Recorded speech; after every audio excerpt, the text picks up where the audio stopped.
Welcome to 10, the Tenant Experience Network podcast. I'm your host, David Abrams. And in each episode, we bring you conversations with leading CRE industry professionals and experts who all have something to say about tenant experience and the future of the workplace. In today's episode, Matt Giffune, co-founder of Occupier, author and podcast host, joins me to share his journey from commercial real estate practitioner to PropTech entrepreneur. Matt reflects on how Occupier has grown from a transaction management platform to a comprehensive lease management solution, and how the company adapted during COVID-19 to serve a wider range of clients. We discuss the value of industry experience in building PropTech, the evolution of office work in a hybrid era, and why quality and flexibility are now critical to attracting and retaining talent. Matt also shares his perspective on how technology can enhance tenant experience, the challenges and opportunities facing PropTech today, and the growing potential of AI in the industry. I hope you enjoy our conversation. Now I'd like to welcome Matt to the show. Really glad you could be with us today, and I'm looking forward to our conversation. Thanks for having me, David. My pleasure. So to sort of kickstart the conversation, we love to hear our guest journey to their current position role, how they got started. Often it's not a direct line, but a dotted line. So I'd love to hear what that looked like for you. Yeah, definitely not a direct line, probably a little bit meandering, but nonetheless, here I am. I started my career off in commercial real estate as a broker here in Boston for JLL. For your listeners who may or may not know about JLL, it's one of the largest commercial real estate services firms in the world. But my job was essentially navigating, figuring out how to convince tenants and landlords in the commercial space to hire me as their agent for negotiating their leases, or sometimes a building purchase or disposition or something like that. So I started off as a financial analyst and tried to understand the numbers with respect to understanding how leases get put together, and then I transitioned into becoming a commissioned broker, where I was tasked with finding business and executing that business, and I did that for about 10 years. So I rose up through the ranks, if you will, and got my own book of business and started managing larger and larger clients. And I'd say about 10 years into it, the time I was in my career started coinciding with this nascent PropTech space, right? So, I had always been a little bit, I don't know, zagging when people were zigging in terms of using tech at work. Was always trying out new things, kind of dissatisfied with the tools that were provided to me by the big corporate mothership, and just got really into like how startups could potentially be changing or disrupting the way things get done in commercial real estate. And it was probably around like 2012, 2013 that VC money started really flooding into the space, and I had been tinkering around with some side projects on my own while I still had a day job as a broker, and kind of got introduced to the guys at VTS, and quickly realized that they were onto something, and said, well, if there's something that is in my domain expertise that is now well funded and has some room to grow, this is it. So decided to say goodbye to my commercial real estate career and jump into commercial real estate tech. And that was awesome because I joined right when they raised their Series A financing. We were a tiny company, 10 people, something like that. And, we grew to hundreds of people by the time I left. And we were solving a problem that's predominantly for commercial landlords, right? So the centralization of the leasing pipeline, the asset management experience, all of that work that had previously just been done manually in spreadsheets on phone calls and legal pads was now in one system for the largest real estate owners on earth using it. So like that was really cool to see that rapid adoption curve. But the whole time I was working there, couldn't help notice the parallels between that workflow and how commercial tenants experience managing their portfolios and their lease transactions and their negotiations. So it just kind of got that entrepreneurial itch. While it was about 4 years into working at VTS, and just started kind of doing some discovery on it and found out that, yeah, there is a pain point to be solved here. And, then just started really just talking to customers, trying to figure out, how I could validate my thesis on the business. And, we landed our first customer before we left our jobs. And that was kind of the impetus to say, okay, like, let's go out and raise a little bit of money and try to create a company here. And that was about 2018. So seven years ago. Right. Very cool. Well, so tell me share more about the current company. Let's understand that as we move forward. Yeah. So we founded Occupier, I guess you could say in the garage in about 2017, but we went full time into it in August of 2018. And, our business is lease management software for commercial tenants. It's evolved over the years. It looks a lot different than what we thought it was going to be when we first started it. But essentially, we provide a centralized workflow platform for businesses in retail, in healthcare, in restaurant, in office, industrial, to manage their multi-location portfolios from the transaction all the way through the closing out of their lease accounting books on their balance sheet. So when we first started the company, we had this broker DNA, and we had just come from VTS where we were managing kind of like deal flow for landlords. So the first product we released was a transaction management module for commercial tenants, which basically allowed a company that's, growing their footprint or managing a large footprint to create like a virtual deal room for every lease negotiation they were doing, and invite their broker in, invite any other service providers in, and then kind of just move the deal from kind of idea all the way through lease execution. But we quickly learned when we got into the market that, there was this existing software category of lease administration software. The players in the space were old. They'd been there forever. They hadn't really innovated. So we introduced a lease admin product that would feed right off the transaction management product. And that started kind of gaining rapid adoption, not only from customers that were like dissatisfied with their current solution, but also from just spreadsheet native businesses. Like, it was still crazy to me how many companies out there are, occupying 200 locations and managing it in a spreadsheet or like an Airtable or something like that, right? So, then COVID hit, and we were kind of in the middle of this existential crisis, like every other PropTech company. Like, oh my God, is real estate dead? Is our business dead? Like, how are we going to survive? But ironically, kind of the disruption that COVID caused for businesses forced them to try to really understand what their real estate footprints were, because they suddenly had to deal with all of these local regulations and, can I still open doors in my restaurants, or am I entitled to something from my landlord, blah, blah, blah. All of those things, our answers are hidden in the lease documents. So all of a sudden they needed to quickly understand their entire portfolio. So we actually saw a lot of rapid adoption during COVID, specifically in the retail and restaurant space. And that kind of coincided with the introduction of ASC 842 and IFRS 16 leasing standards that had already been adopted by publicly traded companies.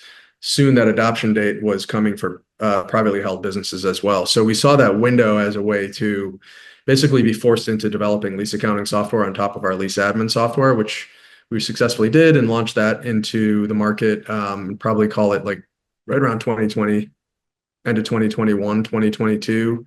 When we were catching the tail end of that lease accounting software wave. And, zooming out, now we have this 3 kind of pronged product where you're managing, the real estate decisions, you're managing the portfolio and all the payments, the dates, the dollars associated with it, and then creating the kind of checkbox, if you will, for compliance with the lease accounting functionality. So that's what the product is today.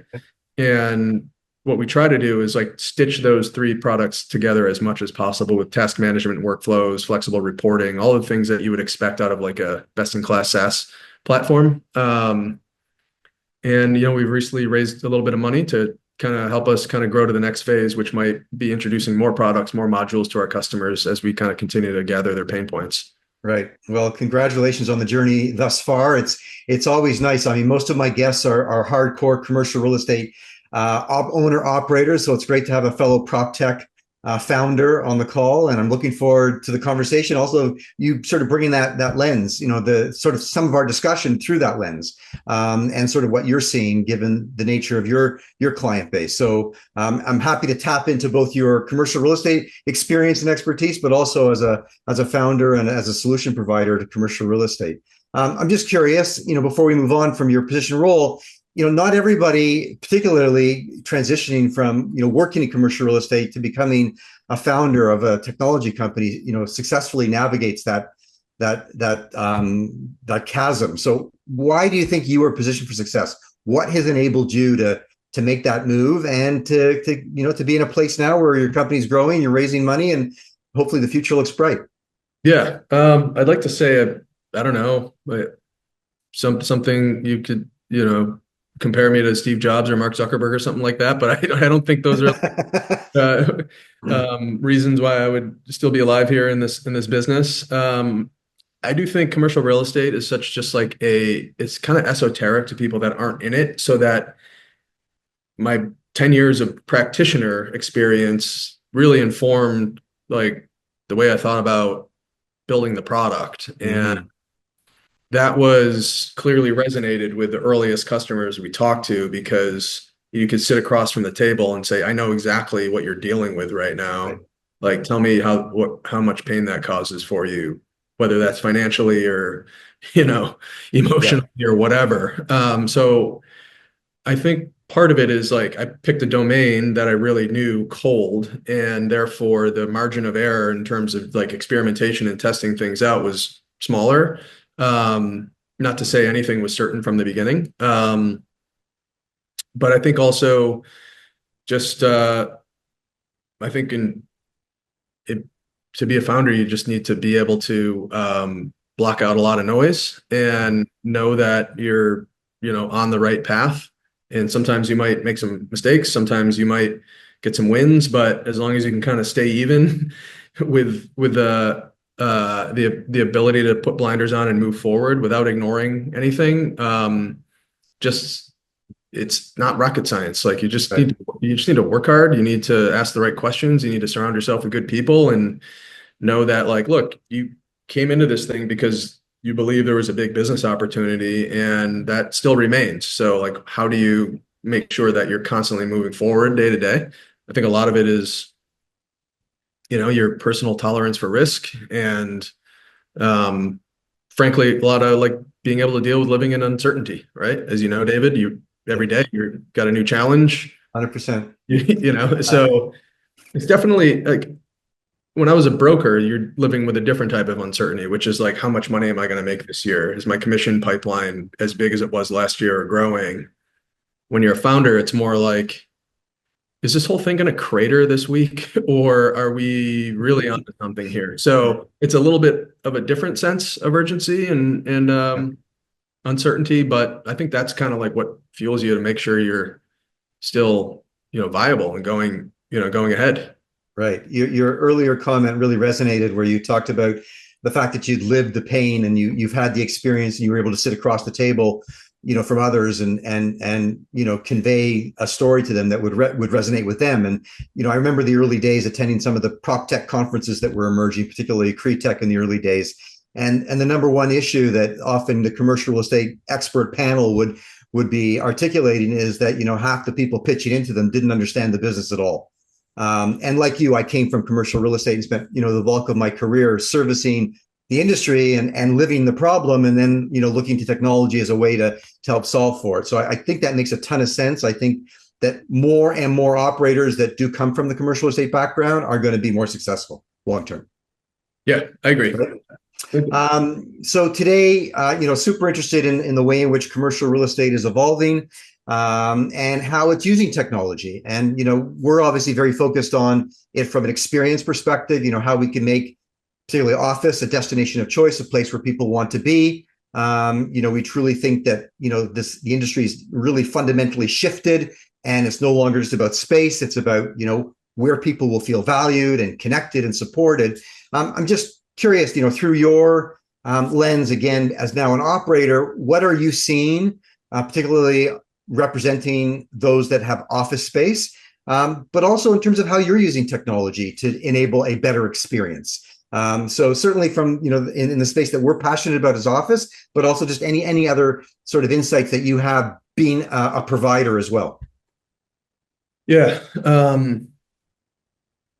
If we kind of broke that into two pieces, like I don't know what I don't know yet in terms of this like endless trying to rationalization of the office. I personally enjoy going to an office every day, mainly because it separates my home life from my work life, and I feel like I'm much more balanced when I do that, and I can be more focused in the office. I also like seeing my colleagues. Right. However, our company is largely remote. We have this office here in Boston where we have our sales team, but everybody else is Zooming in every day. And so while that doesn't tie us to like a huge leasehold expenditure, it also forces you to figure out ways to be collaborative outside of like being in person. Now, we're a small company, so I'm obviously not indicative of the trends that are happening in the larger market. But it's really hard to argue against remote work, because if you can find the right people and they can be successful and hit their metrics and do their job, then why do you need an office? Now, on the other hand, it's kind of like, well, if you have scale and you're a large enough company and you want there to be kind of like a touchstone culturally, then you need an office. And that doesn't mean everybody needs to come in every day, but I think the nature of the office has changed. Right. It's not like you're going to the cube farm anymore and you have to sit there from 9 to 5 for 5 days a week. Maybe people are looking at it as a way to engage the employee with the business, less of being like, this is where your key card gets you in, go do your work. Yeah.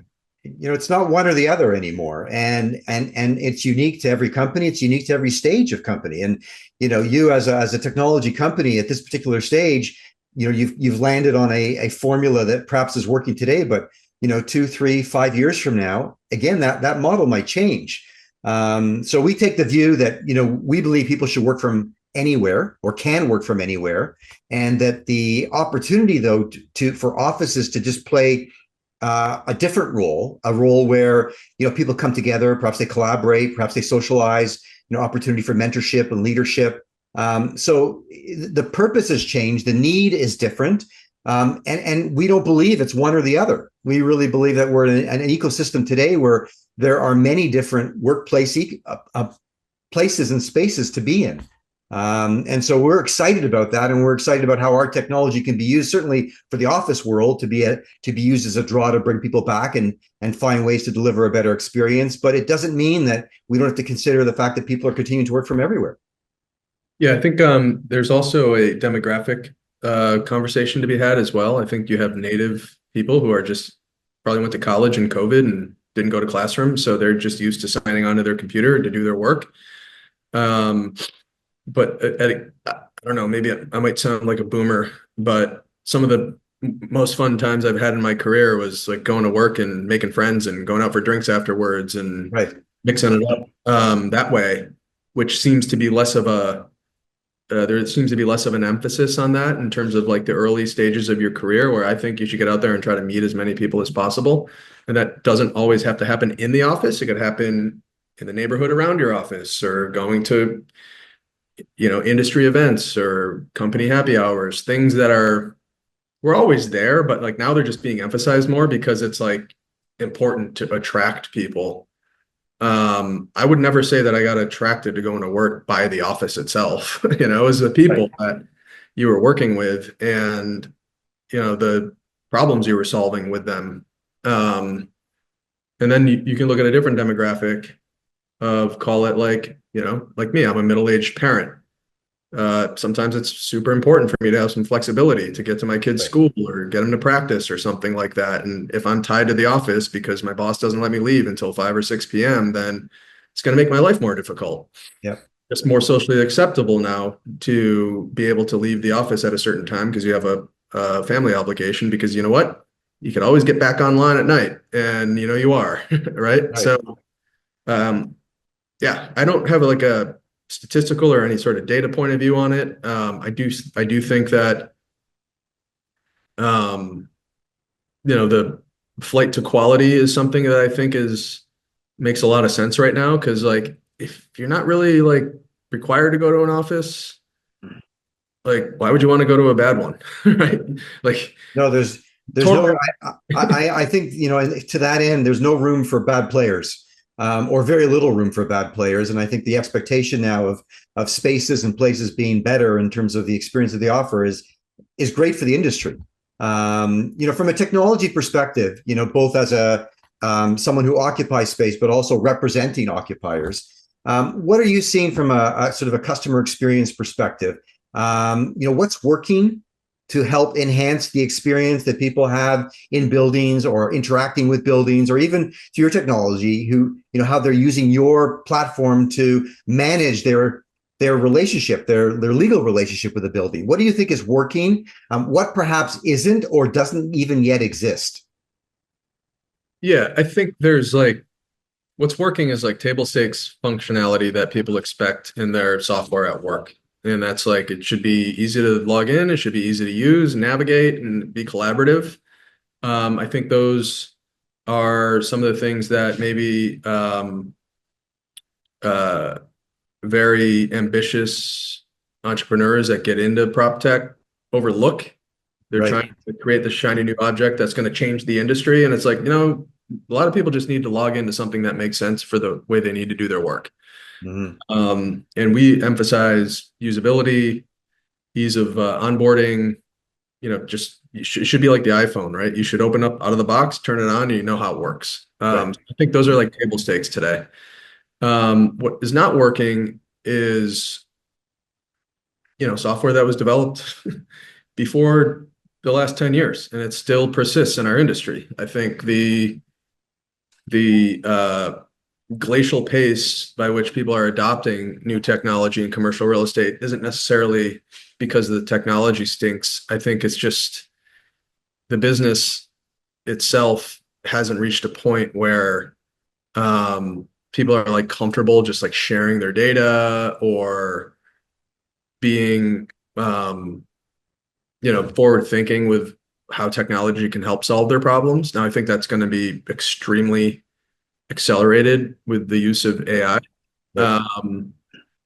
I will say that it seems like every other week there's another Y Combinator company that's using LLMs to break down legal documents in the real estate space. Are those going to be the ones that carry the industry out of the old way into the new way? Maybe. Right. But I will say from demand from our customer base in terms of AI native features, it's real, it's there. Mhm. People are using ChatGPT on their own to figure things out. Like that is eventually going to make its way into every SaaS application. Like Right. just the rote kind of manual tasks that you have to do in software today, such as like, oh, I need to pull this report. Like that's going to take me 7 clicks. I need to check my filters, make sure the data is right. Whereas, maybe a world exists where there's an agent that's doing that in the background for you, and all you're doing is prompting it. So I think software is just going to evolve. In the real estate space, I think like there's been this misnomer that every CRE tech company needs to be an industry disruptor. Like I don't think that's where software is going to go. We're also not in an industry that loves disruption. We're in an industry that I think is looking for efficiency. They're looking for more ways to drive more margin. They're looking for more ways to create a better experience. But I mean, even that term alone in our industry, maybe in some industries there's a greater appetite for it, but our industry is a pretty conservative industry. So when they hear that term, they actually, I think, get scared first. Yeah, I agree. Right.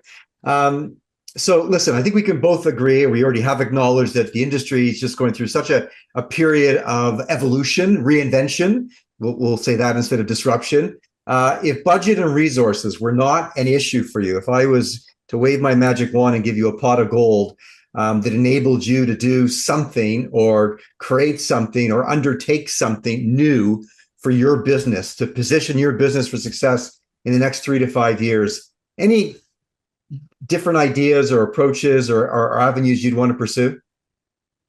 Without giving away the secret sauce here. Yeah, no, I wish I could say that I had some sort of like, if there was a magic wand to be waved, we would have tried to wave it by now. But I think it's really about what you just said, which is like focusing on customer outcomes and how those can either drive a bottom line, reduce manual effort, just add value to the customer's work. Because at the end of the day, we're a software company that sells subscription to our platform for money. And that money is meant to make their job easier, better, more efficient, more cost effective. And so the more things we can do in their value chain, in their workflow to create value is what I would use money for. I wouldn't try to reinvent something or go build data centers for, AI processing or anything like that. I would try to just focus on my customer. So like I said, we have transaction management, lease admin, lease accounting. There are so many other problems that Occupier state face just with the day-to-day operations of a single site, much less a large portfolio. So I would direct all of my resources towards figuring out what are the most kind of like exciting things that they would ask us for that, we could totally justify an ROI of if we're spending this like R&D. And I think you'd eventually start continuing to uncover more and more problems. And that's when things get interesting. You could amass amazing sets of data that you could start to use for insights, and you can use AI on top of that. So I think like we're just kind of pulling at the ball of yarn right now, and we don't know how long it is. Right. Interesting. Let's take a short commercial break. Matt, we'll be right back. Sounds good. This episode of 10 is proudly brought to you by Hilo. Hilo is a rapid deployment workplace engagement platform for the hybrid world that enables building operators to connect to their tenants, whether they are at work, at home, or anywhere in between. We are in the midst of a seismic shift in the evolution of the workplace. Now more than ever, it's clear that the most important asset of a building is the people. Commercial real estate leaders recognize that tenants and employees want new kinds of spaces, services, and amenities to support having the flexibility to work from anywhere. Workplace engagement solutions that connect hybrid working people to buildings no matter where they are have become a major differentiator as buildings compete to retain current tenants and attract new ones. Hilo empowers building operators to meet this challenge. To learn more about Hilo and schedule a demo, visit hiloapp.com. And I'd like to welcome back to the show Matt Giffune, co-founder and CEO of Occupier. Again, thank you so much for being with me today. The next question is a little bit more about sort of what we're super passionate about. And again, given your background in commercial real estate and given the occupiers that you are involved with, love to just get your perspective, any thoughts you have. We're really believe that, occupants are continuing to, voice their the importance all in and around the experiences that they're consuming in commercial real estate. And we're seeing office, behave more like the hotel industry and the restaurant industry, trying to up the level of hospitality. You mentioned earlier this notion of the flight to quality.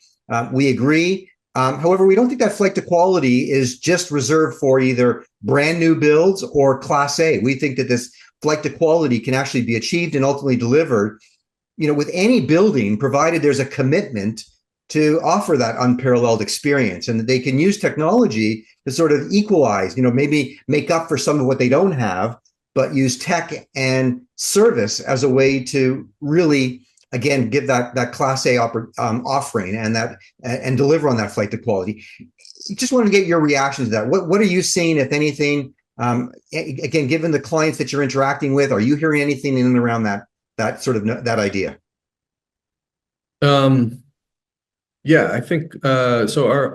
Our office clientele, has a similar kind of thesis as you, which is, the work. It's not the office anymore. It's the workplace. It's right. The workplace encompasses more than it used to. It used to just be the four walls of the office, and that's like what the employee experience was. Now it's, to our conversation earlier, you might come into the office 2 days a week, but work from home or remote 3 days a week. So how do you blend the two lives? How do you make it so that it's as easy for you to get online at home as it is in the office? How do you make it so that it's as easy for you to get your favorite breakfast sandwich in your neighborhood as it is like when you go to the office? So I think like focusing on like those kind of that daily life of the office user is where the best companies are going to win. And it's always like a war for talent, right? Especially in the office space world. You're either a tech company, you're a law firm, you're an investment company, you're a real estate company. You're always trying to create an environment that people want to come work at and, take that, have that competitive edge. So I don't know as much about your world as mine, obviously, and like Yep. what tech you guys are applying to this, but I would imagine it really starts with like the employee engagement. And I know that there are applications that are meant to tether the employee experience to the building or to the space. But like, what are some of those things that are resonating with your users? Are they, oh, I can book my yoga class on this app, or is it, oh, Well, I know every time I come into this building, I can get in very easily with a QR code. Like, what are like, what are the easy wins there? yeah, there are a lot of them. And I think to your point earlier, as you said, the buildings are not silos; they're not four walls. And we think a lot about that. When we first got into the business, the one thing we did not want to be is another building app provider. We didn't think buildings needed apps, and people didn't really need apps. People needed to be part of a platform, and that platform ultimately represented a community. And the building was, a member of that community, but so too were local businesses. So too now is your home. So too is maybe the patio or the deck at your cottage. And it's about connecting, all of these places. And it's not one or the other. It's you could be, moving between these places and spaces, not only during the course of a week, but even during the course of a day. You could spend half the day in the office and half the day at a local cafe or a co-working space. So we think a lot about just how to personalize that experience and give people more of what they ultimately need. To your point, accessing the building, ordering food at lunch, attending a yoga class, maybe joining into a tenant appreciation barbecue. There's a lot that we've got to do, and which creates a lot of opportunity as well. So that's what gets us excited, obviously, is that it's not one thing anymore. Yeah, and who is typically making the decisions on how to implement and deploy what you guys provide? Is it the property manager? Is it the asset manager? Yeah, it's often both. We generally are talking to both building owner, asset manager, as well as property manager. We're trying to talk more to the ownership groups and really convey our unique perspective on, how we think tenant experience or customer experience should be viewed as an extension of your brand, and not just, again, an app checkbox. I implemented a building app, and we think there's an opportunity to really bring that brand ownership to life, very much at the customer level. And the customer today is, every person in your building. Used to be the customer was the person that signed the lease. Yeah. Now it's literally everybody that walks, in and out of your building. So it continues to change and evolve. We both bring a lot of interesting backgrounds to what we do. And, I've shared a little bit about what we think about a lot, but I'm just curious, from a technology perspective, what do you think is critically important beyond what we've already discussed? There's the idea of ESG being, a big factor in commercial real estate, IoT connecting to all the different sensors within buildings. We're all measuring ROI. We're all looking at opportunities to drive more efficiency. What topic have I not even mentioned that you're thinking about or you think is super important? I making money. Okay. How do you I just, given the past, let's see, decade I've been in PropTech, I've seen so many companies fail in this space. And Right. as as much as you want to talk about the industry and be a thought leader and, espouse like the views that you might have on, what is important to the commercial real estate space, you still just need to be able to sell software. And how do you do that in this world where the entire kind of supply chain of your business is just rapidly changing, whether that's marketing automation, whether that's AI driven code tools, like things that are, I guess what I'm saying is like, there's as much pressure now to validate your business model and provide value to the customer as there is trying to figure out how to do it efficiently. Well, you've just raised some new capital, but even on that front, I imagine the conversations you're having with investors, as are we, has changed, and it's not growth at all costs. And to your point, it's how do you become a successful, profitable, scalable business, right? So I think every prop tech firm needs to be thinking about that, and to that end, really every technology company needs to be thinking more along those terms. Yeah, I think we're in the beginning stages of like this massive dislocation of how capital is used to grow companies. Right. Obviously, you see the high end with like OpenAI and these massive funding rounds, but they're chasing a huge shift in like how technology is using. But when that starts trickling down into startups, do you need a $5 million seed round to get a product to market anymore? No. Do you need a 10-person sales team in order to acquire your first 100 customers? No. So like there are parts of this industry, whether that's you want to call it the tech industry or the VC ecosystem, that are going to be changed forever. Now, everything always comes in cycles, but I haven't been alive through a rapid kind of evolution of software and technology than we're experiencing right now. So I just think that the fact that we could take every customer and prospect interaction, a transcript from all those calls, and feed them through an algorithm that tells us the most important things within like 5 minutes, right, allows you to just cut a lot of ambiguity out of what you're doing, get to the point a lot faster, and then iterate on these things. So I think there's like just like a lot of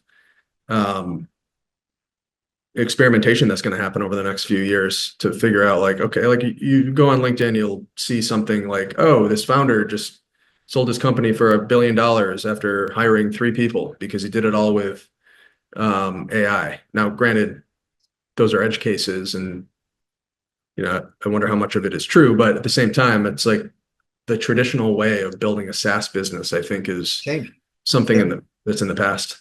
Yep. It's going to continue to evolve. And you and I have probably now lived through enough to be able to comment on what it was like, what it had been, and what it's going to be like in the future. Our closing speed round, Matt's an opportunity to get to know you a little bit better. So some very pointed questions. Looking back, what's one piece of advice that you wish someone had given you when you first started out? Do it sooner. I.e. the shift to entrepreneurship? Yeah. Yeah. Cool. Is there a favorite book or podcast that has positively affected your approach to work and life? I'm reading a book right now called like Barbarian Days. It's about Bill Finnegan. He's a surfer, and it's just about his journey of traveling the world with zero purpose other than to find the best waves. And I think there's something in there that is like kind of like soul crushing, but also inspiring. Right. So right. I would to have the luxury of being on that journey without the immediate pressure, right? Yeah. And then I'm a big fan of Scott Galloway's podcast, Prof G, Prof G Markets, just quick hits every day of what's going on in the world, why this is important. Try not to always have my headphones in, but when I do, I'm listening to one of those. Yep, cool. One way in which technology has improved how you live or work, you personally? Just being able to turn the AC on my car on before I get in it. Okay. All right. Listen, commercial real estate is continuing to evolve. I believe that there are going to be new skills required within the industry, skills that typically were not hired for in the past.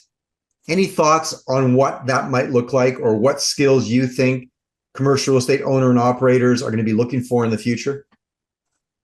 Yeah, I think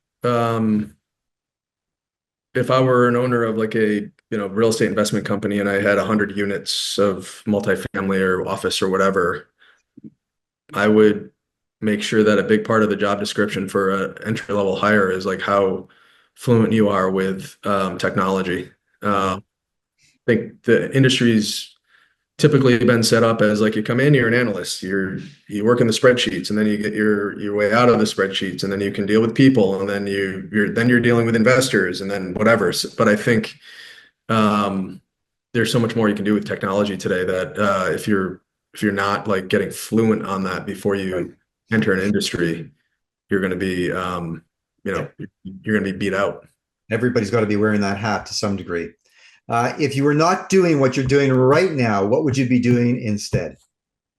Probably coaching football. Something where I can be part of a team, but mentor some young men, and just have a good time doing it. Very good. Matt, thank you so much for joining me on the program today. Really appreciate your time. Really appreciate the opportunity to get to know you better, your journey to commercial real estate and entrepreneurship. And as a fellow PropTech founder, love to connect, love to hear the story. And I know the grind. So wishing you continued success, and I hope that we can continue the conversation. All right. Thanks, David. Appreciate you having me on. Take care now. That's a wrap on today's episode of 10. I want to thank Matt for joining me on the program. If you enjoyed this episode, don't forget to subscribe and leave a review. It helps others find the show. Thanks for listening, and until next time, I wish you all continued success in building community where you work and live.